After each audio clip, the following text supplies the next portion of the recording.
दरअसल 1831 में ताजमहल को नीलाम करने वाले कोई और नहीं बल्कि ब्रिटिश शासक थे।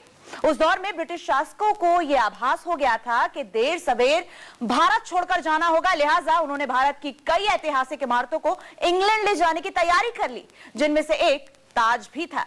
ब्रिटिश शासकों ने बाकायदा कोलकाता में ताजमहल की नीलामी करवाई और उसे खरीदा मथुरा के सेठ लक्ष्मी चंद ने, जिसके सबूत इतिहास के पन्नों में दर्ज हैं।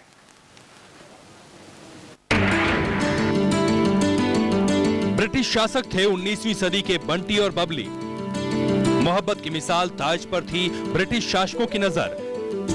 ताज को तोड़कर इंग्लैंड ले जाने का था प्लान हुआ कैंसिल, कर दिया ताज को नीलाम।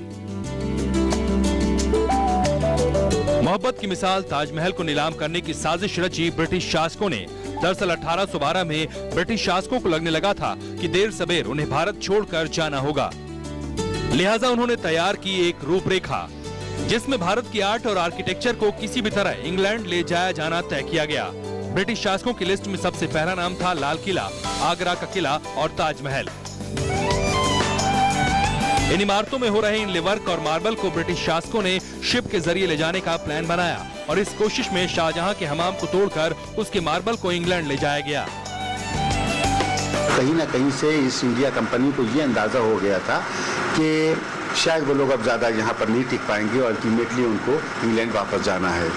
तो उनमें से कुछ ब्रिटिशर्स के जहन में ये ख्याल आया कि जब जा ही रहे हम लोग यहाँ से वापस और शायद दोबारा हिंदुस्तान वापस ना हो, तो क्यों ना यहाँ का आर्ट और आर्किटेक्चर जो बहुत खूबसूरत किस्म का है, इसको भी हम यहाँ से उठा ले जाएं।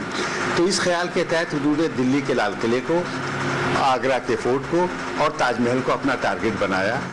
लेकिन इंग्लैंड के लोगों ने इन मार्बल को खास अहमियत नहीं दी। उल्टे ब्रिटिश नागरिकों के मन में इन मशहूर इमारतों को तोड़े जाने से नाराजगी बढ़ गई, लिहाजा शासकों ने इन इमारतों को तोड़ने का काम रोक दिया। फिर शुरू हुआ नीलामी का खेल। 1831 में ब्रिटिश गवर्नर लॉर्ड पेंटिंग ने ताज के साथ दूसरी 7 इमारतों को तोड़ने के लिए कलकत्ता में नीलामी की बोली लगवाई। इस दौरान मथुरा के सेठ लक्ष्मी चंद ने 5 इमारतों के लिए 7 लाख में सबसे ऊंची बोली लगाई, जिसमें सिर्फ ताज के लिए 1.5 लाख की बोली लगी थी और ताज मथुरा के सेठ लक्ष्मी चंद का हो गया। बताया जाता है कि लक्ष्मी चंद ताज के मार्बल और इनले वर्क को मथुरा के रणजी मंदिर में लगवाना चाहते थे, लेकिन इसी दौरान लंदन की पार्लियामेंट में इस बात को लेकर सवाल उठे कि हिंदुस्तान की धरोहरों को न तोड़ा जाए और बाद में नीलामी को कैंसिल कर दिया गया। अंग्रेजों ने उस समय ईस्ट इंडिया कंपनी ने 1831 में कलकत्ता में हेड ऑफिस था, उसमें बाकायदा गजट करके यहाँ 7 प्रॉपर्टियों का ऑक्शन करा था मुगल सी का। उसमें 5 हमारे परिवार ने खरीदी थी, सेठ लक्ष्मी चंद जी मेरे परबाबा थे।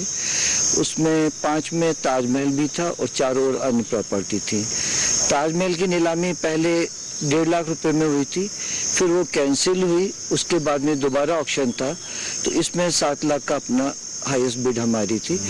इन दावों का सच इतिहास की किताबों में दर्ज है, लेकिन लक्ष्मी चंद के पोते विजय कुमार का कहना है कि इतिहास का ये सच अब लोगों के सामने नहीं है और इसे सबके सामने आना चाहिए कि उनके दादा ने ताज को खरीदा था, लिहाजा वो अब इसके लिए सुप्रीम कोर्ट में अपील करने जा रहे हैं।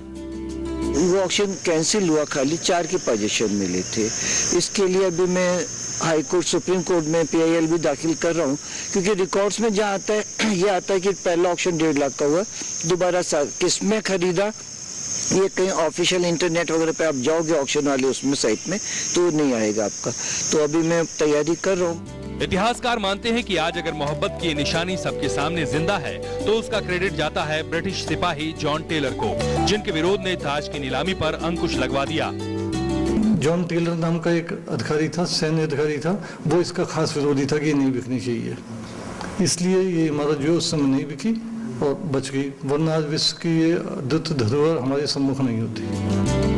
थोड़ी सी चूक होती तो आगरा किला के हमाम की तरह ताज का भी आज नामो निशान मिट जाता, लेकिन ये हो न सका।